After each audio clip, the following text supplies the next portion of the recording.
Welcome to వరస్టి kitchen. ఈరోజు వీడియోలో ముల్లంగి చట్నీ అయితే చేస్తున్నానండి. ఈ ముల్లంగి చట్నీ ఇడ్లీకి కానీ దోశకి కానీ చాలా బాగుంటుందండి. ఎలా చేయాలో చూద్దాం రండి. ముందుగా ప్యాన్ పెట్టుకునేసి ఒక 2 స్పూన్లు ఉద్దిపప్పు వేయించుకుంటున్నానండి నేను. 1 స్పూన్ ఆయిల్ వేసేసి బాగా గోల్డెన్ కలర్లో వచ్చేలాగా వేయించుకుంటున్నాను. ఈ ముల్లంగి చట్నీకి ఒక 2 మీడియం సైజ్ ముల్లంగిలు అయితే బాగా కట్ చేసి పెట్టుకున్నానండి. పీసులుగా కట్ చేసి బాగా కడిగి పెట్టుకున్నానండి. ఉద్దిపప్పు వచ్చేసి గోల్డెన్ కలర్ వచ్చేలాగా వేయించుకునేసి మిక్సీ జార్‌లోకి తీసుకున్నాము. ఇప్పుడొచ్చేసి ఎండుమిరపకాయలొచ్చేసి ఒక 10, 15 మిరపకాయలు తీసుకున్నానండి.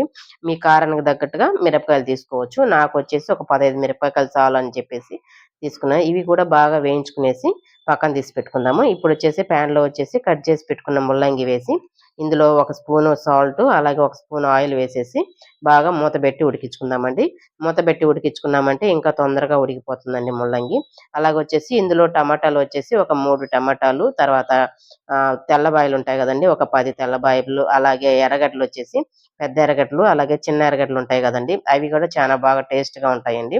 చిన్న ఎర్రగడ్డలు కొంచెము, అలాగే టెంకాయ వచ్చేసి ఒక 4, 5 పీసులు టెంకాయి, ఇవన్నీ వేసేసి బాగా కొంచెం వేయించుకుంటున్నాను నేను. ఇందులో వచ్చేసి ఒక స్పూన్ ఆయిల్ వేసేసి బాగా ఫ్రై చేసుకుందామండి. చింతపండొచ్చేసి కొంచెంగా వేసుకుందామండి. చట్నీ వచ్చేసి ఎక్కువగా పులుపుగా ఉంటే బాగుండదు. నేనైతే ఒక 2 పీసులైతే వేసుకున్నాను. ఇవి గూడా బాగా మూత బెట్టేసి ఉడికించుకుందామండి. ఇవి ఉడికిన తర్వాత కొంచెం ఆరబెట్టుకునేసి మిక్సీ చేసుకుంటే చాలా బాగుంటుందండి. ఇందులో వచ్చేసి కొత్తిమీర కొంచెం వేసుకున్నామంటే ఇంకా టేస్ట్‌గా ఉంటుందండి. నా దగ్గర లేదు కాబట్టి నేను వేయలేదు. మీ దగ్గర ఉంటే కొత్తిమీర వేసుకోండి. ఆ టేస్ట్ చాలా బాగుంటుంది. ఇప్పుడొచ్చేసి మనం చట్నీ వచ్చేసి కొంచెం ఆరబెట్టుకునేసి మిక్సీ చేసుకుంటే చాలా బాగుంటుంది. నాకు టైం లేదని చెప్పేసి మిక్సీలు చేసుకుంటున్నానండి. వేడిగానే వేసేసుకుంటున్నాను. చట్నీ వచ్చేసి టమాటాలు వేసిన తర్వాత లాస్ట్‌లో ముల్లంగి వేసుకున్నామంటే కచ్చా పచ్చాగా మిక్సీకి చేసుకున్నామంటే చానా బావుంటుంది. అలాగొచ్చేసి ఈ ముల్లంగి చట్నీ వచ్చేసి స్మెల్ అనేదే ఉండదండి మనకి. చానా బావుంటుంది. రుచిగా ఉంటుంది కూడా. పిల్లలొచ్చేసి ఇష్టంగా తింటారండి. చానా మంది స్మెల్ ఉంటుంది, ముల్లంగి వాసన ఉంటుంది అని అంటారు. లేదు, ముల్లంగి వాసన లేకుండా చానా బావుంటుందండి. ఇప్పుడొచ్చేసి తాలింపు వేసుకుంటున్నాం మనము.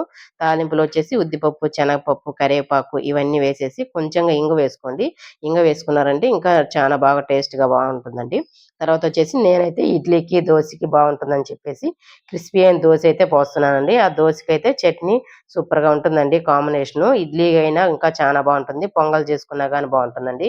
ఈ మూడిటికి కాంబినేషన్ సూపర్‌గా ఉంటుందండి. నేనైతే క్రిస్పీ అయిన దోస అయితే వేశానండి. ఆ క్రిస్పీ అయిన దోసలోకి ఈ ముల్లంగి చట్నీకి సూపర్‌గా ఉందండి. బాగా టేస్ట్ గాని బాగా అదిరిపోయిందండి. ఓకే ఫ్రెండ్స్, వీడియో గాని నచ్చిందంటే ఒక లైక్ ఇచ్చుకోండి. అలాగే ఫ్రీ టైమ్ దొరికినప్పుడు మీరు ఇంట్లో ట్రై చేసి చూడండి ముల్లంగి చట్నీ. చానా బావుంటుందండి. అలాగే వచ్చేసి మా ఛానెల్ సబ్స్క్రైబ్ చేసుకోండి. నెక్స్ట్ వీడియోలో కలుద్దాం. బాయ్.